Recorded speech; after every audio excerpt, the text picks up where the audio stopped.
Darius Cole's night had started like any other. He had clocked out from his late shift at the distribution center, exhausted but relieved that the long hours were behind him. The factory smelled faintly of cardboard and motor oil, a scent he had come to associate with the monotony of labor but also with the quiet pride of a job well done. At 30, Darius had learned to navigate life quietly, keeping his head down and avoiding trouble. That's why what happened next felt so surreal. The streets were nearly deserted, washed in the orange glow of streetlights. A gentle breeze pushed through the city, rustling the bare winter branches of the trees lining the road. Darius hummed along to the soft R&B playing on the car radio, tapping the steering wheel in rhythm, the simple pleasure of music helping him unwind after 10 hours on his feet. And then the flashing lights appeared in his rearview mirror. Red and blue reflected across the windshield, instantly transforming the calm night into a moment of anxiety. Darius's stomach dropped. He checked his speed perfectly within the limit. He hadn't run any red lights. There was no reason for this, and yet the siren screamed urgency. Darius signaled and pulled over, hands slightly trembling as they gripped the steering wheel.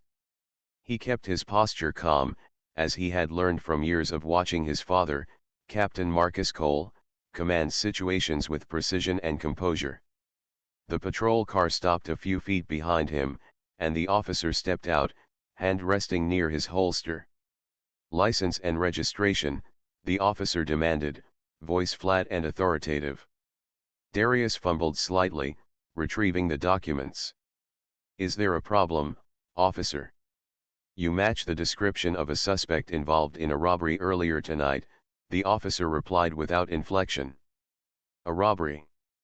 Darius blinked, confusion and disbelief flooding him. "I just got off work. You can check the time on my badge. My supervisor can confirm." "Step out of the vehicle." The second officer approached from the passenger side, eyes scanning him like he had already been judged guilty. Darius's heart began to race. He complied, keeping his hands visible as he exited the car. The chill of the night air bit at his skin, but it was nothing compared to the growing sense of dread in his chest. "Face the car," the first officer instructed. Metal handcuffs clicked around his wrists, tight and unforgiving. Darius flinched. "Is this really necessary?" he asked quietly, trying to maintain calm. "We'll determine that at the station," came the curt reply. As they led him to the patrol car, Darius felt every head turn to watch, every passing thought in the officers' minds weighing him like a guilty man. He tried to steady his breathing, to calm the sudden adrenaline rush, but it was useless. No one was listening to his explanation, no one was checking the facts. He was already labeled. Already guilty. Sitting in the back of the patrol car, he stared out the window, the city lights blurring into streaks as the car moved. He thought of his father. Captain Marcus Cole was a legend in the department, a man known for courage and integrity. If anyone could resolve this quickly, it would be him, but Darius was determined not to rely on the family name.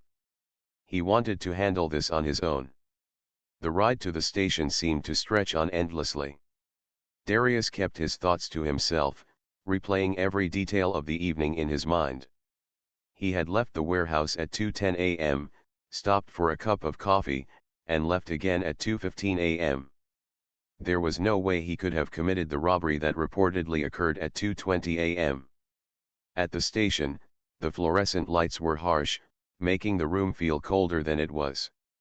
The walls, white and bare, reflected the stark reality: he was now trapped in a system that did not know him, did not care about him, and might not believe him even if he spoke the truth.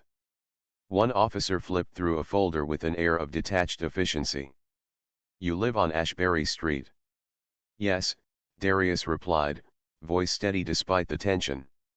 "You own a black sedan?" "Yes." "And you expect us to believe you had nothing to do with the robbery 2 blocks from your home?" Darius swallowed, the taste of bile rising in his throat. "I expect you to check the cameras at my job. Call my supervisor. Check the timestamps. I was at work. The officer didn't respond. He simply stepped out of the room, leaving Darius alone, the echo of the door closing like a verdict slamming shut. Across the hall, another officer spoke quietly to the front desk clerk, concern in his voice. "Run him through the system again," the clerk said. "Something about him doesn't sit right. It's like he doesn't belong here." Darius tried to breathe, tried to calm himself, but the tension was suffocating.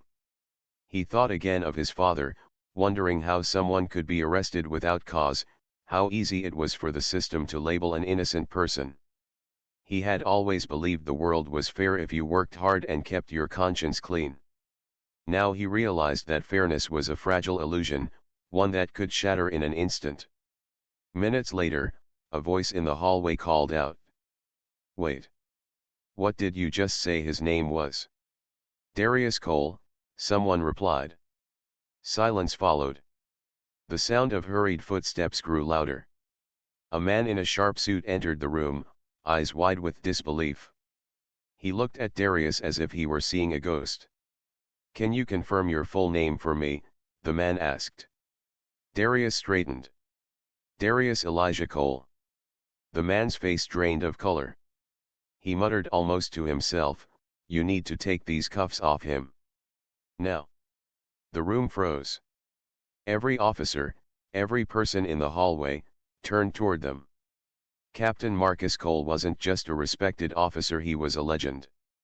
And now, his son had been handcuffed in his own station, treated like a criminal for a crime he didn't commit. Darius's expression remained calm. He didn't seek sympathy. He didn't ask for special treatment. He only wanted justice. And he knew the real struggle was just beginning. The interrogation room smelled of stale coffee, bleach, and fear. Darius sat in a hard metal chair, his wrists still sore from the handcuffs that had dug into his skin hours earlier. He stared at the cracked linoleum floor, counting the invisible tiles, trying to calm the storm inside his chest. Every tick of the clock seemed amplified in the otherwise silent room, each second stretching longer than the last. An officer entered, flipping through a thin manila folder. He looked up at Darius, his expression unreadable. "You live on Ashbury Street, correct?" "Yes," Darius replied evenly. "You own a black sedan?" "Yes." "And you expect us to believe you had nothing to do with the robbery that happened 2 blocks from your home?" Darius drew a slow, steady breath. "I expect you to check the surveillance footage. I clocked out at 2:17 a.m., and I have a record of it. Call my supervisor. Ask anyone at the warehouse. I wasn't anywhere near that robbery." The officer didn't answer. He simply left the room, the door closing with a soft but ominous click that echoed in Darius's ears. Alone, Darius leaned back in the chair, rubbing the redness forming on his wrists. The fluorescent lights flickered intermittently, casting shadows across his face. He felt small, vulnerable, a man under suspicion for a crime he hadn't committed. Across the hall, whispers floated in the air. One officer spoke to a clerk, their voices hushed but urgent. "Run him through the system again," the clerk said, her fingers hesitating over the keyboard. "Something's off. He doesn't belong here. Something about him." Moments later, footsteps approached, faster, heavier than before. A voice called out, almost in disbelief. "Wait. What did you just say his name was?" "Darius Cole," came the response, calm but tense. Silence followed. Darius's head tilted slightly, sensing the shift in the room's energy. The door opened, and a man in a sharply tailored suit stepped inside. His eyes widened as they landed on Darius. "Can you confirm your full name for me?" the man asked, almost hesitantly. "Darius Elijah Cole," Darius replied, calm but wary. The man froze, his face draining of color. He glanced at the officers nearby. "Take the cuffs off him. Now." Confused murmurs ran through the room. Officers exchanged uneasy glances. One asked, voice tinged with skepticism. The man whispered, almost to himself, because, this is Captain Cole's son. The room fell silent. Every officer, every staff member, every clerk in earshot turned toward Darius. The air seemed to thicken with the weight of realization. Captain Marcus Cole wasn't just any officer, he was a decorated legend in the department, a man who had spent decades commanding respect and leading teams through life and death situations. And now, his son had been cuffed, treated like a criminal. Darius stayed seated, his expression unreadable. He didn't gloat. He didn't demand an apology. He simply waited, calm and steady, for the handcuffs to be removed. When they finally were, the metal fell away from his wrists with a soft click, leaving behind faint red marks but no sense of relief. Why didn't anyone check? Darius asked quietly, his voice low but firm. Why arrest me without proof? The officers shifted uncomfortably. No one spoke. I told you, he continued, you could have verified everything. You didn't need to treat me like this. A young officer muttered, almost under his breath, we followed procedure. Darius shook his head. Procedure isn't justice. Following procedure without thinking doesn't make you right. It makes you careless. At that moment, the doors to the room opened again. Captain Marcus Cole stepped in, his presence commanding. Darius looked up, meeting his father's eyes. There was no anger there, just a steady, measured disappointment and concern. You okay? Marcus asked quietly, his voice softer than Darius expected. I am, Darius said. But the system, it's broken. Marcus nodded, a sigh escaping him. He turned to the officers in the room, his gaze sharp. Who authorized this arrest? No one spoke. The weight of silence was almost unbearable. You didn't check his alibi. You didn't review surveillance. You didn't even listen, Marcus continued, his tone rising but controlled. You arrested an innocent man because it was easy. Because he fit a vague description. That's not law enforcement. That's negligence. Darius felt a small flicker of satisfaction. He didn't need his father to defend him, but seeing the officers confronted with their mistake was necessary. Justice, he realized, wasn't about power, it was about truth. He stood slowly, meeting his father's gaze. I don't want apologies. I want change. Marcus's eyes softened. And you'll get it? I promise. Darius nodded. But he knew the real work was just beginning. This wasn't just about him, it was about every innocent person who could be caught in the system's mistakes. And now that the truth of his identity had come to light, it wasn't only the officers who were speechless, it was the system itself, forced to reckon with its own failures. Outside the interrogation room, the department buzzed with quiet urgency. Questions circulated. Reports were double-checked. For the first time that night, Darius felt that maybe, just maybe, the truth would matter. And yet, he knew that exposing the mistake was only the beginning. News of Darius's arrest didn't reach Captain Marcus Cole through a phone call or an urgent message from a fellow officer. It reached him through the scanner. A crackling, static-filled voice cut through the quiet of the early morning, reporting a possible mistaken identity and a suspect named Darius Cole. Marcus froze, hand tightening around the steering wheel of his car. No, he muttered, disbelief rippling through his chest. Not my son. He started the engine with a growl, sirens blaring almost instinctively, breaking every speed limit he had taught recruits to respect. The city streets blurred past him as adrenaline surged, a familiar rush he had experienced countless times during hostage situations and high-speed pursuits, but this time it was personal. This time it was his family. By the time he reached the station, the energy in the air had shifted. Officers moved with sudden stiffness. Conversations died mid-sentence. Even the usual hum of the fluorescent lights seemed quieter. Marcus entered the main hall, his presence commanding immediate attention. "Where is he?" Marcus demanded, voice low but firm. No one answered. Eyes shifted uncomfortably to the floor or the walls. He could feel the weight of their guilt and unease. "I said, where is my son?" The interrogation room door opened. Darius stood there, free now, rubbing the red marks left by the handcuffs. He looked calm, even composed, despite everything he had endured. His eyes met his father's, steady and unwavering. Marcus felt a strange mix of relief and frustration. Relief that his son was unharmed, frustration that the department had allowed this to happen in the first place. "You okay?" he asked quietly, more concerned than angry. "I am," Darius said simply. "But the system is not." Marcus's gaze swept over the room. "Who authorized this arrest?" Again, no one spoke. "You didn't check his alibi. You didn't review surveillance. You didn't even listen to him," Marcus continued, his voice rising slightly, each word sharp and precise. "You put handcuffs on an innocent man because it fit a vague description.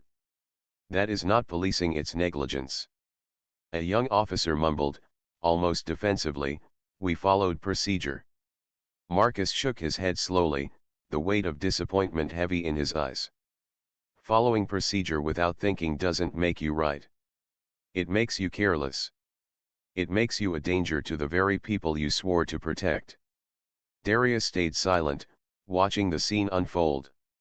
He had never wanted special treatment because of his father's reputation. He had always strived to prove himself on his own. But seeing the officers confronted, seeing the system itself forced to acknowledge its mistakes, it was validating in a way he had not expected. "I don't want apologies," Darius said, finally breaking the silence. "I want change." Marcus met his son's gaze, pride and sorrow mingling in his expression. "And you will get it? I promise you that." Outside the interrogation room, the station buzzed with renewed urgency.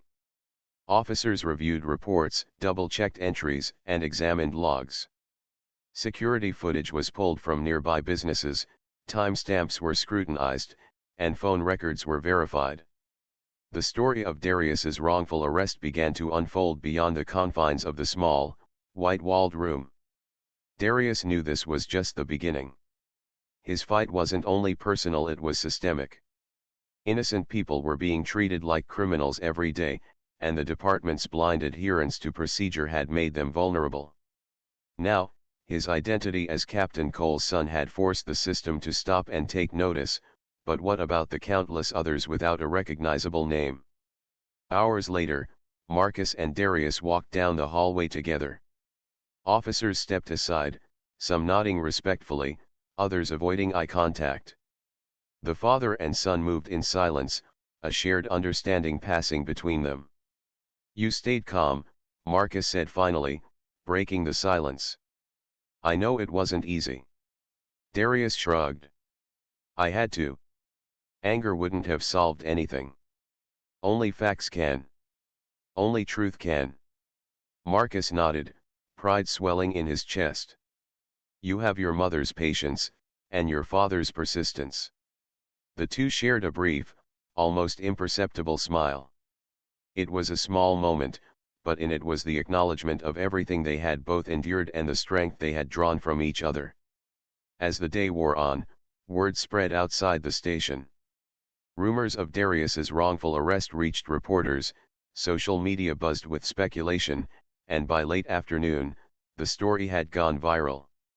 Images of Darius standing calmly in the interrogation room, juxtaposed with the officers' expressions of shock and guilt, circulated widely. Headlines questioned the department's judgment and highlighted the dangers of hasty arrests based on vague descriptions. Inside the station, the officers who had arrested Darius were under scrutiny. Internal Affairs began their review. Supervisors demanded explanations. And the young man who had once been treated like a criminal began to realize that his identity was no longer just a personal matter, it was a symbol, a catalyst for accountability. By evening, Marcus and Darius sat together in his office, the city lights casting long shadows across the room. The father placed a hand on his son's shoulder. "You didn't ask for special treatment," Marcus said. "And you didn't take the easy way out.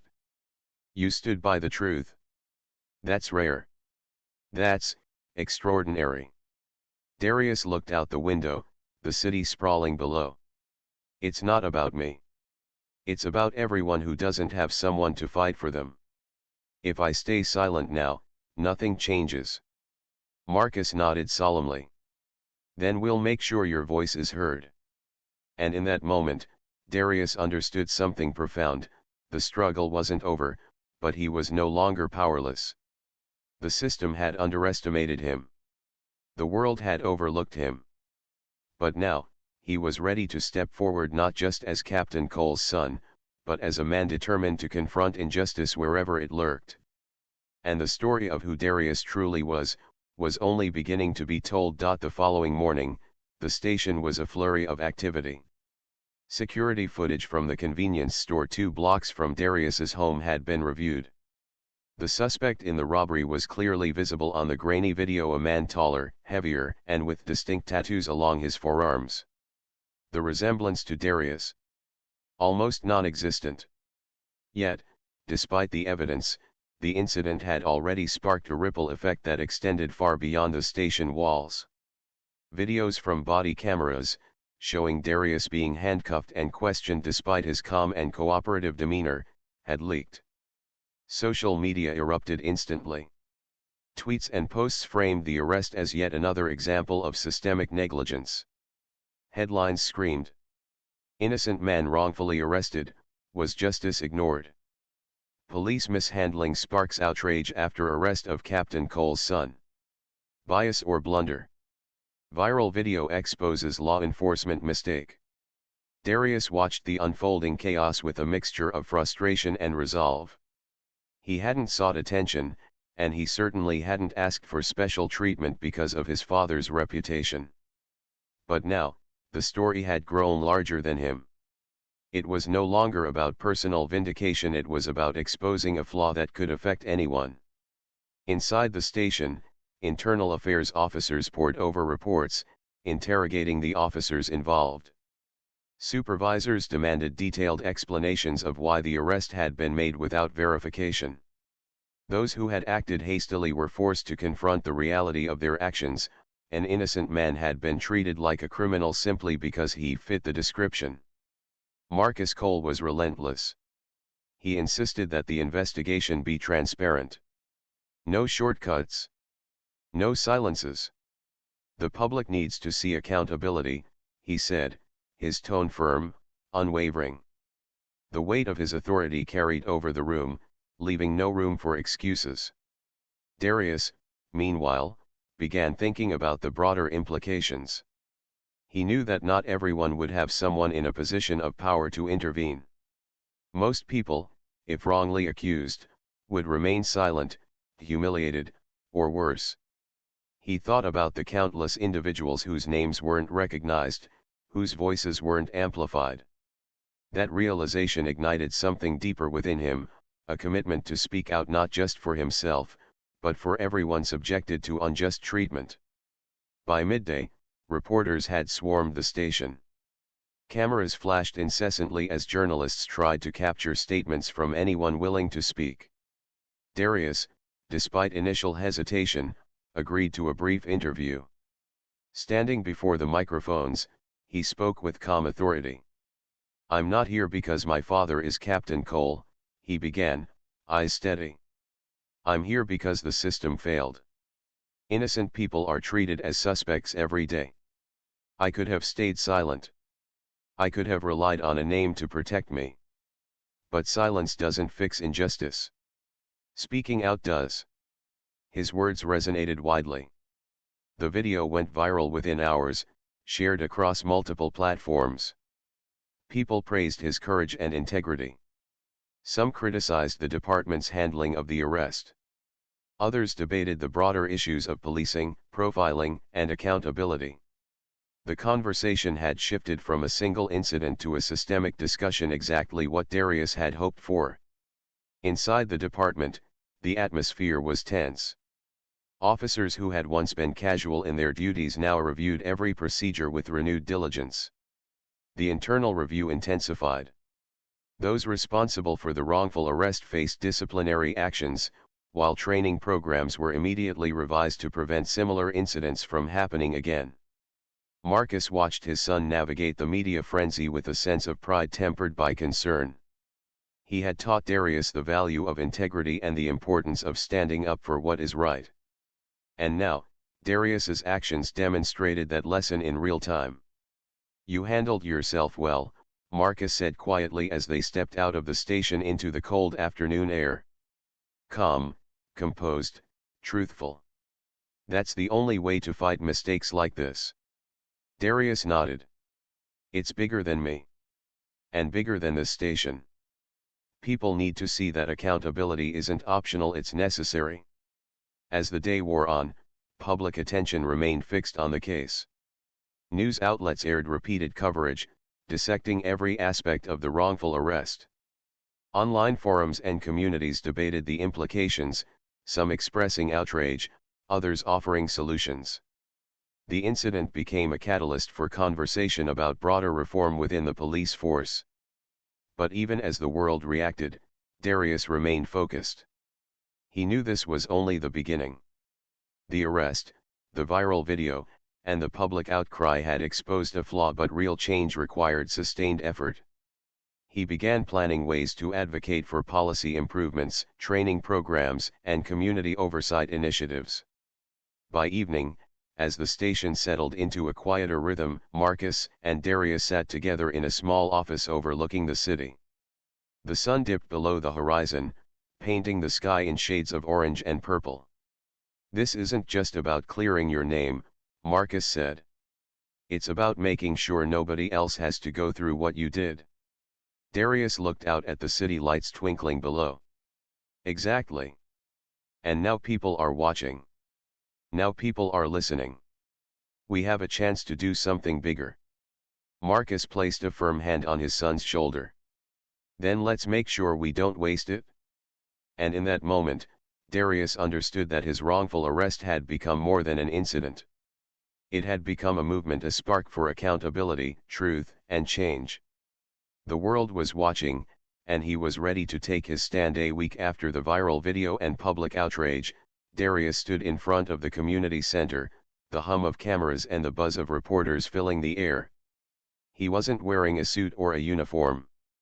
Just a simple black shirt and a quiet confidence that made him impossible to ignore. The room was packed with people from all walks of life: activists, local residents, journalists, and curious onlookers, each drawn by the story of a young man wrongfully accused and his refusal to remain silent. Darius's father, Captain Marcus Cole, sat in the front row, pride barely contained in his posture. He had watched his son navigate the aftermath with dignity and resolve. But today, he wasn't just observing, he was witnessing the culmination of what Darius had been building: a voice for the voiceless, a catalyst for change. Taking a deep breath, Darius began to speak, his voice steady and commanding. "I'm not here because my father is powerful," he said. "I'm here because too many people are powerless. Too many people are judged, doubted, and treated unfairly without a chance to tell their side. And that needs to change." The crowd leaned in, hanging on his every word. "I could have stayed quiet," he continued. "I could have relied on my name, on my father's reputation, to smooth over the mistake made against me. But that wouldn't have helped anyone else. It wouldn't have stopped the next innocent person from being handcuffed, questioned, or humiliated without cause. So I chose to speak. Not for fame. Not for revenge. For justice." Flashes of cameras captured every moment, every subtle shift in expression. Darius spoke not just with words, but with the calm authority of someone who had endured fear, humiliation, and disbelief and come out stronger. "You may see me as Captain Cole's son," he said, looking directly at the officers present and the reporters beyond them. "But I am not defined by his rank or his achievements. I am defined by the choices I make, by standing up when it is hard, by telling the truth when it is inconvenient, by refusing to stay silent when injustice occurs. He paused, letting the words sink in. A ripple of murmurs passed through the audience. People nodded, some whispered, others wiped away tears. "You taught me, Dad," Darius said, turning to Marcus Cole, "that a real man stands up not just when it's safe, but when it is necessary. That lesson isn't mine alone. It belongs to everyone who believes in fairness, accountability, and integrity. And that's what I intend to do." The crowd rose to their feet, applause echoing like thunder. Cameras clicked and microphones recorded, capturing a moment that would be shared far and wide. But Darius's eyes were focused, calm. He wasn't seeking applause, he was reinforcing a promise to himself and to the world. Behind the applause, reporters jostled for position, eager for quotes. Community leaders nodded, impressed by the poise and clarity of someone so young. Marcus felt a swelling pride that was both personal and professional. His son had stepped into his own identity, independent of his father's shadow, and commanded respect not with a badge, but with courage. In the days that followed, Darius worked tirelessly to turn his experience into action. He met with local leaders, advocated for clearer arrest protocols, and pushed for training programs that emphasized verification and accountability. His story became a case study in law enforcement reform discussions, both locally and nationally. Yet, through it all, he remained grounded. He didn't chase fame. He didn't use his father's reputation to elevate himself. He stayed focused on the mission, to make a system that had wronged him fairer for everyone else. Weeks later, he returned to the convenience store where the mistaken robbery report had originated. He walked the familiar streets, observing the quiet city around him. He had once feared the handcuffs, the flashing lights, and the assumption of guilt. But now, he saw the same streets as a place of possibility, a place where accountability and courage could make a difference. Standing on the corner, Darius reflected on the journey that had brought him here, the fear of being wrongfully accused, the tension of the interrogation, the viral attention, and the eventual recognition of his identity. But the most important part was the realization that his identity wasn't defined by circumstance or accident. It was defined by his actions, his voice, and his commitment to justice. He looked at the city lights, a quiet determination settling over him. "This isn't the end," he whispered to himself. "It's just the beginning." And in that moment, everyone who had witnessed the story through videos, social media, news reports, and first-hand accounts understood the truth. Darius Cole wasn't just a victim of circumstance. He wasn't merely the son of a legendary police officer.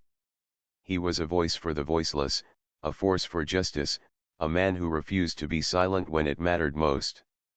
And that truth left everyone, police officers, reporters, and the public alike, utterly speechless.